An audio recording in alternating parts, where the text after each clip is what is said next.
Hello, welcome to Let's Talk NBA with Rick, and I'm Jack. And Jack. Welcome. We real happy to be here today. This is our brand new studio. This is our first show, second show. I guess we did one about 30 minutes ago. Second show here at our new studio, WWDBTV. We want to thank you all for being viewers and watching us and liking us, and we moved up to a brand new studio. It's great. Sky's the limit for us. We thank you guys for being involved, and we're real proud to have this new beautiful studio. Mr. John Stiles has done an incredible job. Incredible job of putting this new studio together and making it happen and getting everybody happy and improved, and it's a great spot for us. But that's only one of the subjects for today. This is an NBA show. NBA, who did we say was going to be MVP? Jokic. Yeah. In the end, he wins it. Yep. If you look at it, I will say to you and to anybody who wants to listen, healthy Joel Embiid would have been the MVP. Oh, absolutely. Hands down. I watched that guy playing in the playoffs.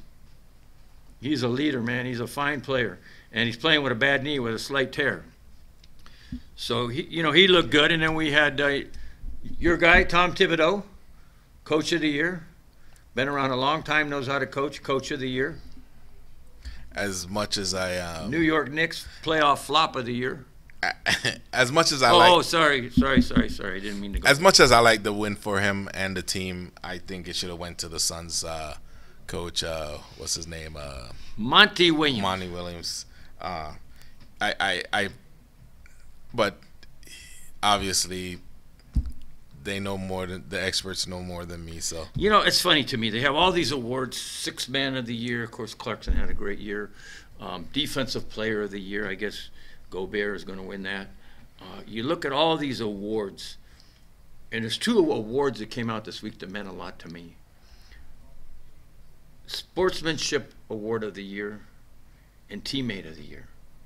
Sportsmanship of the Player of the Year went to Drew Holiday of Milwaukee. And Teammate of the Year, voted by the players, went to Damian Lillard. Those are the awards I like. Teammate and sportsmanship. MVP, he won it because everybody else got hurt. That's not my MVP. Jokic is great. For an uncoordinated, heavy-set guy, he's doing okay. He's a great player. Don't get me wrong. He just doesn't do it for me, man. Embiid, what a leader. But, there's plenty of them. Chris Paul, Lillard, Booker, Steph Curry, LeBron, just name them off. The NBA is full of incredible players, and it's a great league. That's why we're doing an NBA show right now. We're getting down to the brass tacks in these playoffs. Yes. What do you see? What's happening? Surprise for me was Game 1, how the Hawks, in a sense, dominated and almost lost Game 1 against the 76ers. But then, right back Game 2, you see the 76ers like, that's why we're the number 1 in the East. Settle down, and they took control of the entire game. Other than that, and then of course, the Bucks. The Bucks surprised me. They look like a deer in the headlights. Who in the playoffs gets down by 49 points? Come on, man. The Bucks show up. They show up. Brooklyn is beating focus terribly. and focus starts with playing defense. Yeah. And they're not playing defense. Brooklyn is embarrassing them. And the funny thing about it is I've believed all year. The big three, of course, Kevin and Kyrie and Harden. I believe they play best when all three of them don't play. And it's been proven. I mean, now you see Kyrie and Kevin Durant taking over, man, and it's unbelievable. Harris is playing well. What the hell happened to Blake Griffin? What's in his water? I think he's drinking more than Gatorade on that side. Man, that guy, you watching that guy? Yeah. Diving on the floor for loose balls, dunking the basketball, playing defense, facing up. He reminds us of when he played for the Clippers. Hey, what a difference maker he is. He's playing great ball. People don't know Joe Harris. I don't know how many of you watch NBA closely, but I've been touting Joe Harris all year in Brooklyn, and Jeff Green also. Jeff Green is hurt. Those guys have been great players. I mean, Brooklyn just they keep bringing them at you, man. They bring in that Bruce Brown, who's a good player. They bring in the kid Claxton in the middle as a backup, young kid who's a good player. They bring in Shamat. People don't realize how talented. We're really seeing the depth of the. Not only are they talented, it's the deep. Brooklyn looks very good. So, now, it could change, but they look very look, good. Remember one of my quotes that I always tell you: it's not who you play, it's when you play them. And right now, it's not the time to be playing the Brooklyn Nets because they're gonna tear you apart. Harden. Let him rest that leg up for the next series, because. Speaking of which, and Durant, what a player! You know, I watch that guy and I see the moves he makes and his athleticism. I understand why he's as good as he is. He does it all. He does it all, from close to the basket to long shots. Kevin Durant does it all. He's the man. And every time he's the man. Every time he shoots, it's like I'm always expecting it to go in. Smooth.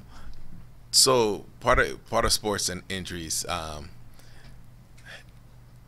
That we've discussed in our other show, do you think that Harden came back too quick? That's a really good question. I think that he wasn't fully healthy, because if you're fully healthy, like Kevin Durant took his time and he's fully healthy, it's just like the situation with Anthony Davis. Anthony Davis, his legs were never right all year from the time he got hurt. He came back and then all of a sudden he had another injury, and then he had a calf injury, and then he had a knee injury, and then he had a groin injury. His legs were never right. I'm not sure that Harden has played enough basketball to be right. Kevin Durant has done a good job of nursing his injuries. Irving's been pretty healthy all year, but that Brooklyn team is everything that people thought they would be at the beginning of the season. But I don't believe you need all three of those guys. I do believe you need Durant. I believe you can switch Harden and Kyrie Irving in and out of that lineup, and they'll still be okay. But Durant and the cast of characters, they have a great cast of characters. And we've talked all year long about the bench. You know, I sent you a text the other night about the comment about the Clippers, how they had outscored Dallas's bench. Luka had nobody, and eventually the Clippers wore them down. And the Clippers stayed after it. I heard a funny statistic. During the season, when Dallas led after the first quarter, they were 30-0. Most people don't realize that. Dallas was 30-0 when they led after the first quarter. When the season was done, they were 30-3 because the Clippers beat them 3 times when trailing in the first quarter. It's amazing. It's an amazing statistic. Dallas won 30 straight games, but they lost 3 straight games to the Clippers. You're not a Clipper fan, but I've tried to find a reason to like them. They failed me last night when they really had that game in control. They let Utah come back and outscore them like ridiculously. The Clippers up by 13.5, get outscored terribly in the third quarter, and when it counted, they got the ball in the wrong guy's hands. So the Clippers continue to disappoint What do you me. mean wrong guy's hand? They gave it to the open man. If that was LeBron, you're going to put your opportunity to tie a game. Yes. On a shot by Marquise Morris. Morris is going to be your man. Yes, he's the open guy, and he had an open Kennard, look. who had been playing good. Reggie Jackson, who's been on fire. Leonard. Oh, George. Leonard's your third option, despite him being the number 1 guy on the team. No, my first option is Leonard.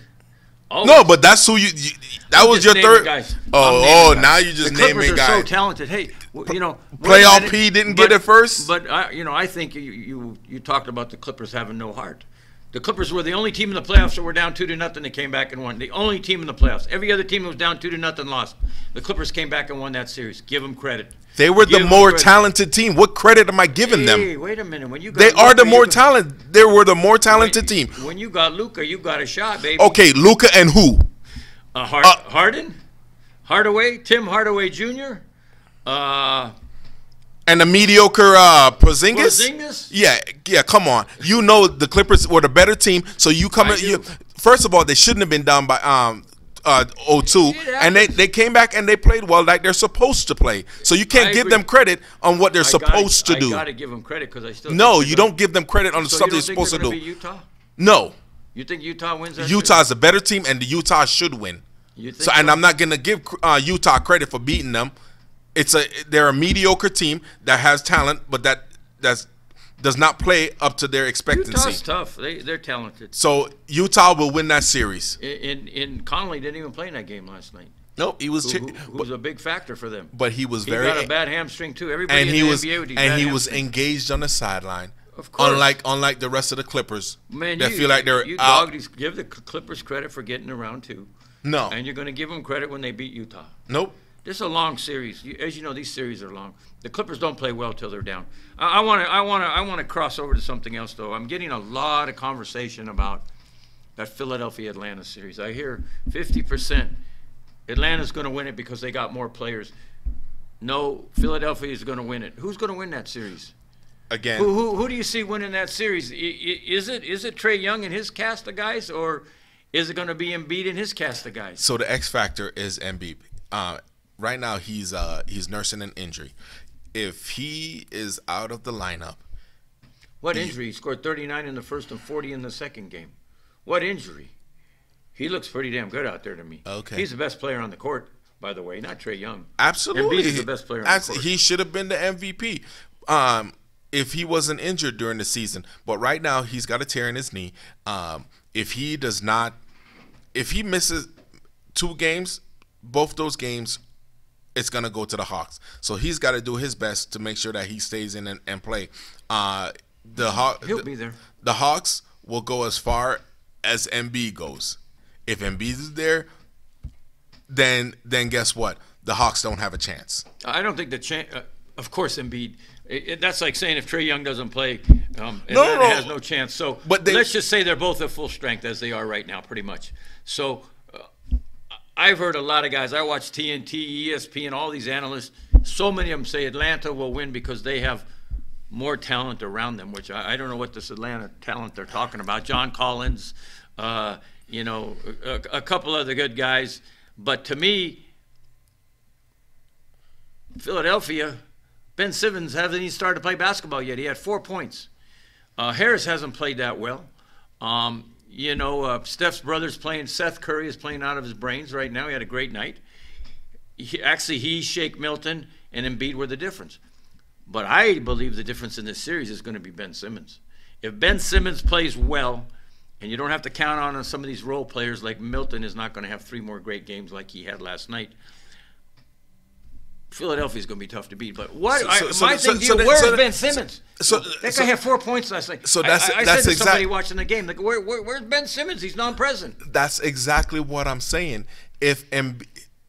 Obviously Simmons is not a factor in this right now. So if Embiid was not carrying the team, they would be losing. So you're telling me all of a sudden that Embiid is not in the game, so then now Ben Simmons is going to be playing out of his lights? No. So that's what I'm saying. It's up to Embiid. If Embiid is playing well, he's even playing, he's going to give Philadelphia a chance. Whereas if he's not in there, the Hawks are going to steamroll them because Simmons is too inconsistent. Yeah, I don't think the Hawks win another game in this series. You heard it here. Okay, breakfast on me next week. Okay, if the Hawks win one more game, it's breakfast on me.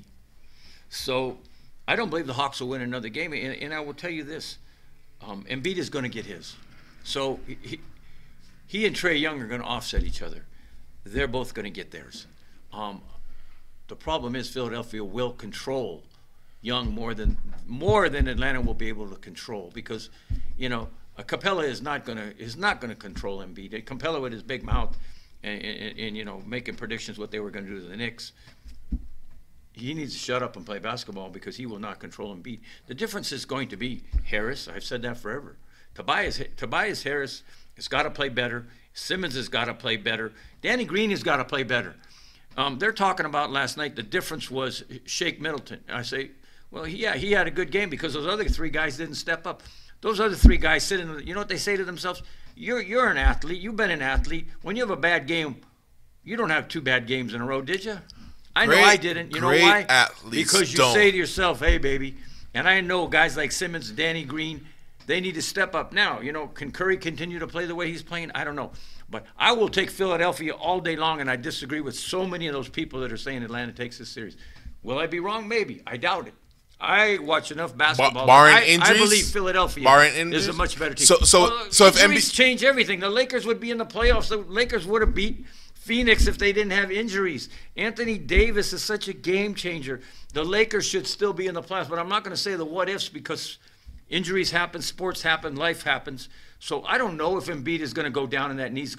It's all over then. Of course, it's all over. All bets are off. I'm talking about teams being 100%. At 100%, Philadelphia is much better than Atlanta. Absolutely, because they're more time. Opinion, because but they're not more in the opinion of many others. Well, opinions are free, and they're and people give them out all the time. You have to have some knowledge behind them. When you pop off, you better pop off and know what you're talking about. That's my opinion. I know what I'm talking about. You know what you're talking about. And, you know, you base it on Embiid. I base it on just let's say everybody's healthy and the best team is Philadelphia. Take it from there. It's just like, is Denver that bad that they got beat up by Phoenix like that? Is Denver that bad? Can Denver not play with Phoenix? What's the X factor in Denver? He's not playing right now. What's the X factor? Their starter that got injured during the season. What's his name? Murray. You're talking about Jamal Murray. Murray's not there. They made the playoffs and won in the first round without Murray. But he was the X factor as far as them having a longevity in the throughout the playoffs. He's an X factor. Denver needs somebody to step up besides Jokic and Michael Porter Jr. It's not going to be a lot of these guys. Denver doesn't have a great team. They've done very, very well. Not to mention, but you know they've counted on two guys. My Phoenix Suns are playing well. We've been on them all year. They're playing well. They look great. Denver's way slow right now, but Denver is well coached. Mike Malone will get Denver going. That's a 7-game series. That's going to go all the way. You know, we got the Clippers and Utah. A tough game last night. It could have gone either way. Utah wins. They should win at home. That series is not over. Brooklyn looks like, wow, who's going to beat Brooklyn? I mean, they're tough right now, but they're going to Milwaukee. Let's see what happens tonight. That's what's fun about this. I don't know if you're like me. I watch every single game. I watch it all. That's why we have an NBA show. By the way, we want to thank you for watching these shows. And, again, keep an eye on the odds all the time before you make these bets.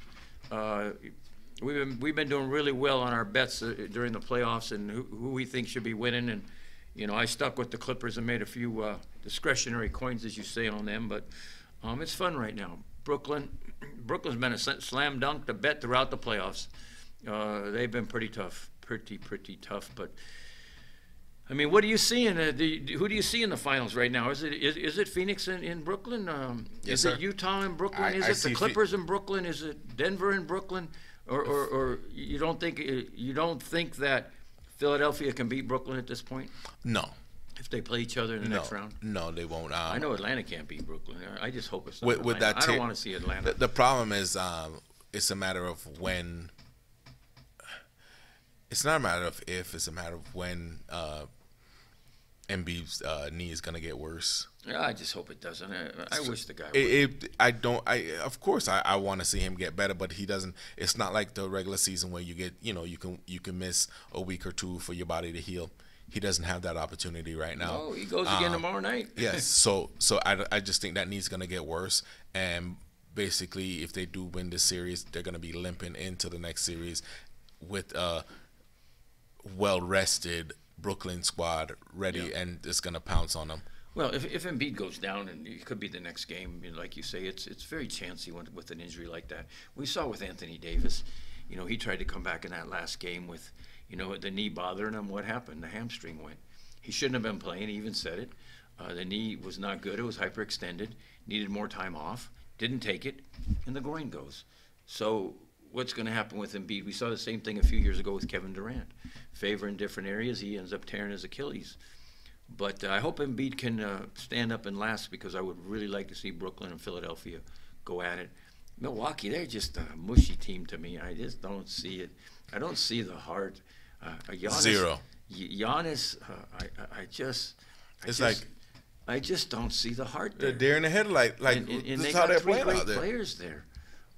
Average role players behind them. But, they got guys like Bobby Portis who's up and down. And of course, I don't know. I don't think they're that well coached either. I've never liked their coach, but man, Milwaukee's getting mowed over. They are getting mowed down, man. They are getting mowed down, and it's really the only series that looks like a blowout. But Milwaukee may come back. But I look at it and I say, man, Brooklyn's going to be tough to beat. Going to be tough to beat. And then I look at Phoenix is playing well. Utah. It pretty much looks like it's going to end up a Utah-Phoenix championship in the West. That's a banger series, man. That should go. That's probably a game 7. Hey, that's a real deal. That's probably a game 7. That right there is a real deal series. And Chris Paul, look at him the other night. Great game. He was a little healthy. He had some days off. Chris Paul had a great game. And he really looked good. But the thing with him, you don't even need him to be a prolific scorer. You just need him to distribute the ball. And what Chris Paul does, one of the best out of any point guard in the league, is when you need a bucket, he gets you that bucket. Yeah, that mid-range shot he loves.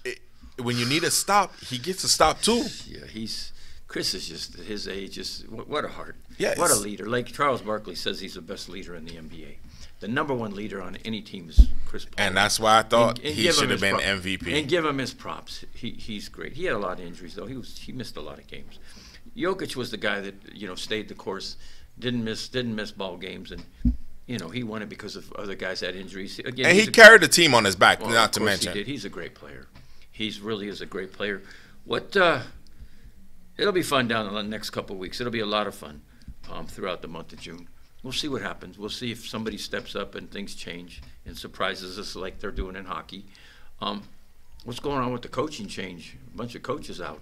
Yeah, right now we have, as of today, the Indiana Pacers need a coach. We got Boston that needs a coach. Portland needs a coach. And then we got Orlando that needs a coach. And going back to Boston. What the heck happened there? How do you? Hey, where'd you switch your? So hey, did he get fired sweep it under the carpet? Oh yeah, sweep it under the carpet. Hey, Danny Ainge knows that he's ready because they had a terrible year, so he steps down as president. He immediately makes Brad Stevens the president in charge of operations, and Brad Stevens says, "I was ready for this because I was burnt out as a coach." I mean, oh my God, you should have been fired. Brad Stevens is the luckiest coach in the NBA, the most lucky executive because he had a horrible year. He lost that locker room. I told you 2 months ago, he should have been fired. But he did. His boy, Danny Ainge. Oh, I'm going to step down. I've made enough money. I've done well enough. I'm not doing very well. I'm not interested. But I'm going to put Brad Stevens in my spot. And Brad Stevens, don't know what he's thinking about, says, that's the right move for me because I was burnt out as a coach. As I heard a knowledgeable analyst say, burnout as a coach, do you know how tough a job as a president of a basketball organization is? It's a 24/7 job. It is a 24/7. But you're burned out on basketball? But the travel is different. Well, of course. The travel is what burns him out, going back and forth. Whereas he doesn't have to travel. He doesn't have. We're grown men here. Act like a grown man. And we're grown man pants. In your opinion, everybody. I think Boston will continue to falter as an organization. And Brad Stevens, shame on Boston. Shame on the CEOs or whoever runs that company. I don't know who runs Boston. But guess what? That's not your next president. I would make a better president than him. Let me have that job. I'd love to have the Boston job. Guys, you heard it here first. Yeah, I would love to have the Rick for president. Hey, of the Boston Celtics, it's not going to happen. Oh, okay. Hey, listen. We're just going to limit to the Boston Celtics? No, whoever. Listen, whatever organization I go to, I tell you what, I'll win. I'll win. I don't want to be a coach because I can't deal with petulant players, and I tell them all where to go, and I'd get fired for telling players where to go because I wouldn't put up with their shit. But I would love to be a top executive in the NBA. Guess what? You'll see the success. But, maybe that chance will come. You never know what happens in life.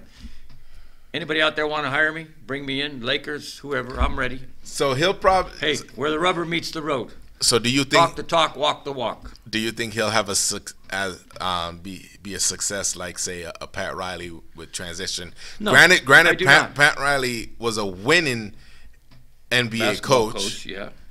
before transforming into And an a great executive. And he personally chose his coach and is a great coach. And Riley's a great executive. He was a great coach. Riley's a class individual. I look to Riley as a leader as an executive. And they constantly win. It was a little rough this year, but they'll get some more players and start winning again. So when Portland first, when they basically had the vacancy, one of the things that Dame Lillard did was he had an interview on Yahoo. It didn't make sense. And he basically said Kidd was the guy that he wants a coach like Jason Kidd. And then obviously what he did was basically he crossed off Jason Kidd off of the board for him to go there because now Well, Kidd said he felt very uncomfortable that he really didn't need for Damian Lillard to say that he should be the new coach. And I think that's a little bit infantile, to be honest with you. There's nothing wrong with Damian Lillard saying Jason Kidd would be a great coach. What is Jason Kidd uncomfortable about? No, well, he recommended him for the job. No, so what? So what? It tarnishes the search and the qualification. I don't agree because with that. Make your best player happy. No, but it's not. But you're trying to. Your best player is, hey Rick. I don't think Dame Lillard did anything wrong. No, hey Rick, we're gonna hire a new CEO for this company. Yeah. Because you're one of our top executives here. Mm-hmm. We're looking at such and such and such. Who do you think? Okay. When we leave this meeting, nothing is said about it. But guess what? During the search, we're using your opinion because your opinion matters to us to make you happy. Yeah. But when he goes out and does this, it tarnishes the search. Because guess what? So. If it's not Jason Kidd, because Jason Kidd does not have the intangibles that you as an executive is looking for the next basketball coach. Now because Dame didn't get his player or his coach, Dame is happy. Now Dame has to leave because he's going to mess up the culture of the locker room. I don't. I think it's all a bunch of. It's thrown in the wash and it's all mixed up in the wash, and I think it's all ridiculous. It's okay to recommend somebody. It's okay to say I think this guy. Yes, recommend it to and it's okay if they say. And by the way, it's okay if they say that's not the guy we want, Dame. And Dame, we're going to get this guy. Everybody's talking way too much. Lillard has an opinion. It's no different than LeBron saying, I think Frank Vogel should be the coach and he got the job, or whoever he says. But and if I recommend somebody comes to me, I'm honored that I recommended somebody to be the CEO, and they hope they hire him. If they don't, I understand, but they ask me my opinion. So I just first of all, I don't think Terry Stotts should have left. I think he was a great coach, but it got old for him after 9 years. He's a great coach. He did some great work. He didn't have the players. He didn't win it. You know how hard it is to win it? How many years did the great Lakers go without winning it? So, it's. Well, how many years did they leave that coach in place to not win it? It has nothing to do with the coach. Yes, it does. When it comes down to I will tell you this: Frank Vogel is an average coach on any day. Frank Vogel is not a great coach. The Lakers win because LeBron James brought in Anthony Davis, and they had the right formula of people around them. Pelinka's a great general manager. It's more about him. Rob Pelinka's a great general manager. He brought in the right players. Frank Vogel is an average coach. I saw him make more mistakes this year. But we'll get into that on another show because our time's up now. It goes so fast. We've put in our time. We can talk again NBA and sports all day long. We want to thank you all for tuning in, being with us. We'll pick up this subject because we'll be talking a lot more NBA for the next several weeks through July. And then we'll get into NFL again, which is great. We go right from NBA we'll go right into our NFL shows. But thanks for watching. Thanks for liking us. Thanks for viewing us all at all the various locations, WWDBTV, YouTube, Roku, and Apple TV. We thank you. Thanks for tuning in. Thanks for liking us. We look forward to watching some more NBA and discussing it with you. And give us your opinions. Thanks for tuning in. God bless.